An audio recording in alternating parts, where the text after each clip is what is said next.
दोस्तों, आज की कहानी बेटों ने माँ को भेजा वृद्धाश्रम को पढ़ने के बाद आपकी आंखों में आंसू निकल आएगा।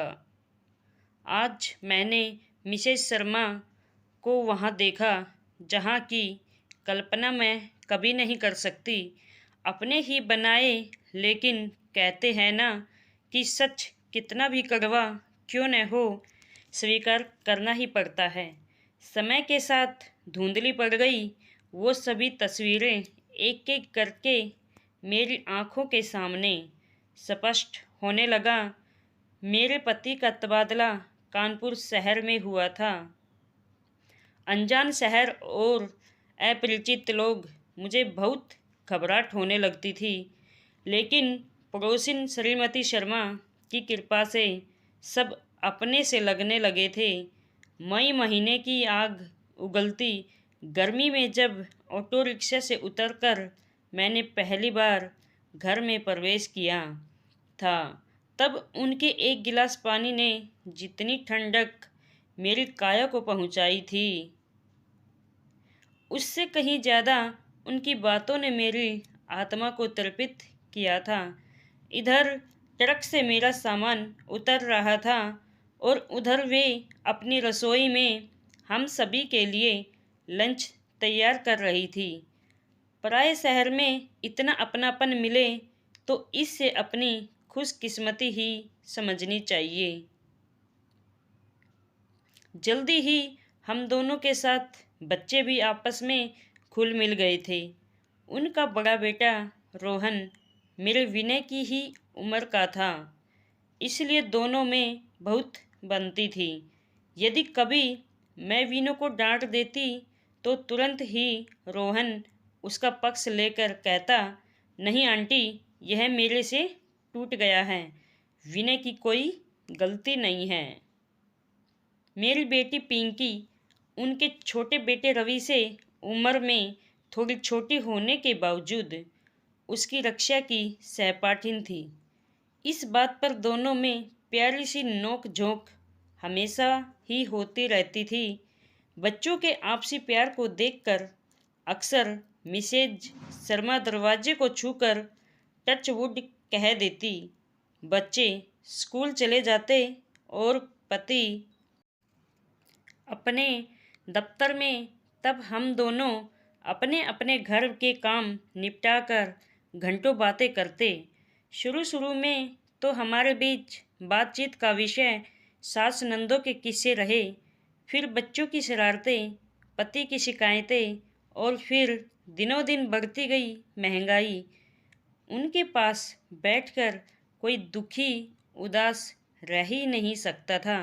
बात बात पर हंसना और सबको हंसाते रहना ही उनका स्वभाव था।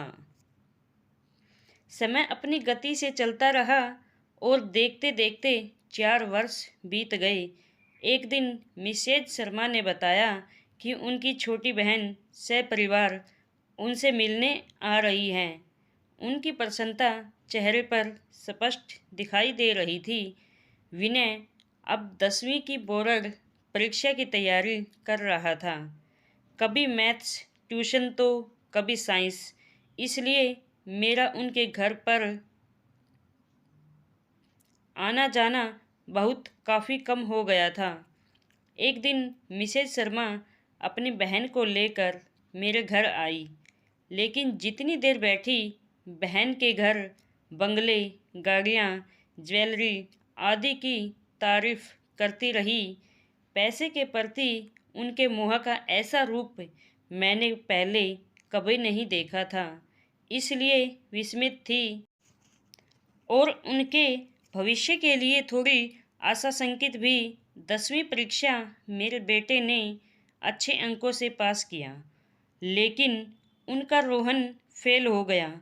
उन्हें सांत्वना देने के लिए जब उनके घर गई तो ड्राइंग रूम की साज सज्जा देखकर मैं हैरान रह गई। कारपेट बिछे, फ्लोर के एक तरफ नक्शा सीधार सोफा रखा था, बीच एक बड़ा गोल सेंटर टेबल जिस पर महंगा फूलदान रखा था और खिड़कियों पर रेशमी पर्दे लगे थे। मुझमें अचंभित देखकर उन्होंने स्वयं ही बताया कि रोहन के पिता ने नौकरी छोड़कर अपने बहनोई बहन के पति के ही बिजनेस का पार्टनर बन गए हैं। बिजनेस और पैसे संबंधी बहुत सारी बातें वो बताती रही, जिसमें बेटे के फेल होने का रंज जरा भी नहीं था। मैं कुछ कहती उससे पहले ही उन्होंने ऐलान कर दिया कि अगले महीने से रोहन भी पिता के व्यवसाय में उनका हाथ बटाने लगेगा। मैं समय अपनी गति से चलता रहा। मेरे बेटे की बेंगलोर में अच्छी नौकरी लग गई तो वह विवाह के बाद वहीं सेटल हो गया। पिंकी भी विवाह करके अपने ससुराल चली गई। एक दिन अखबार में पढ़ा कि मिसेस शर्मा के पति पर लाखों रुपए का कर्ज चढ़ गया था, जिसके कारण उन्हें हृदयाघात आ गया। मैं चाहकर भी उनसे मिलने नहीं जा सकी। अब वह कानपुर शहर से मेरा मन उचट गया था। मेरे पति ने वॉलेंटरी रिटायरमेंट ले लिया और हम अपने पैतृक आवास में जाकर रहने लगे। रिश्तेदारी में एक शादी थी, उसी सिलसिले में मेरा कानपुर आना हुआ तो मिसेस शर्मा के वृद्धा आश्रम में जाने से मैं खुद को रोक न सकी। उनका नाम निमि शर्मा वृद्धा आश्रम पढ़ते ही उनके साथ बिताए सभी पल एकाएक मुझे याद आ गए। तभी मेरी दृष्टि एक अधेड़ महिला पर जाकर ठहर गई, जो बगीचे के फूलों में पानी दे रही थी। पास जाकर देखा तो मैं ठिठक गई। मिसेस शर्मा, आप? मैंने आश्चर्य से पूछा। कुछ और पूछती उससे पहले ही उन्होंने मेरे मुंह पर अपना हाथ रख दिया। वे मेरा हाथ पकड़कर एक तरफ ले गई और धीरे से बोली, मिसेज गाय, यहाँ कोई नहीं जाता है कि मैं ही इस वृद्धा आश्रम की मालकिन हूँ। कहते हुए उनकी आंखों से आंसू बह निकले। मेरा मन भी दुखी हो गया। उनके बारे में सब कुछ जानना चाहती थी, सो पूछ लिया, लेकिन आप यहाँ कैसे? आपके पास तो सब कुछ था। फिर कहने लगी, आप तो जानती ही थी कि मेरे पति को हार्ट अटैक आया था। ईश्वर की कृपा से उस समय तो वे मौत के मुंह से निकल आए, लेकिन अन्य बीमारियों ने उनका पीछा नहीं छोड़ा, जिसके कारण उन्होंने व्यवसाय की बागडोर दोनों बेटों को सौंप दिया और बेटे बहू ने हम पति पत्नी को घर के एक कोने में बिठा दिया। अपने हाथ से बनाई दुनिया को हाथ से निकलते देख मेरे पति दुखी रहने लगे और 2 महीने पहले ही उन्होंने मुझे अकेला छोड़ खुद हमेशा के लिए संसार से विदा ले लिया। पिता की चिता की आग ठंडी भी नहीं हुई कि बेटों ने मुझे यहाँ यह कहकर छोड़ दिया कि तुम्हारे नाम का वृद्धा आश्रम है तो तुम कहीं और क्यों रहोगी। कहकर वे फूट फूट कर रोने लगी। मैंने उन्हें चुप कराया और पानी पिलाया। तब वो मेरे हाथ पकड़कर पूछने लगी, अच्छा आपके पति और बच्चे कैसे हैं? मैंने कहा, सब ठीक हैं। मेरे जवाब से वे संतुष्ट नहीं हुई। उन्होंने सोचा शायद मेरे साथ भी उनके जैसा ही कुछ हुआ है जो मैं उनसे छिपा रही हूँ, और यह सोचकर कि मैं भी सुखी नहीं हूँ उनके चेहरे पर संतोष के भाव थे। मैंने भी कुछ नहीं कहा। सोचा मेरी बात से यदि उन्हें थोड़ा भी सुख संतोष मिलता है तो वो उनके स्नेह का ब्याज मात्र है जो मुझे उनसे मिला था।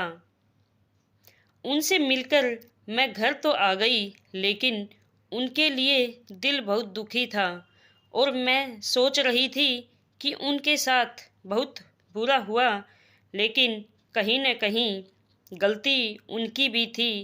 पैसे के पीछे भागते भागते वो बच्चों की परवरिश करना भूल गई। और ऐसे बच्चों को भी सोचना चाहिए, जो कुछ माँ बाप ने किया बनाया उनके अच्छे के लिए, तो क्या हम बच्चे का फ़र्ज नहीं बनता कि हम अपने माँ बाप का ख्याल नहीं रख पाते। हमें अपने माँ बाप के साथ ऐसा नहीं करना चाहिए। दोस्तों, वीडियो कैसी लगी अपनी राय कमेंट बॉक्स में ज़रूर दें, तथा ऐसी ही very short story with moral Hindi story पारिवारिक कहानियाँ देखने के लिए मेरे यूट्यूब चैनल मेरी कहानियों को भी सब्सक्राइब कर लें। Thank you.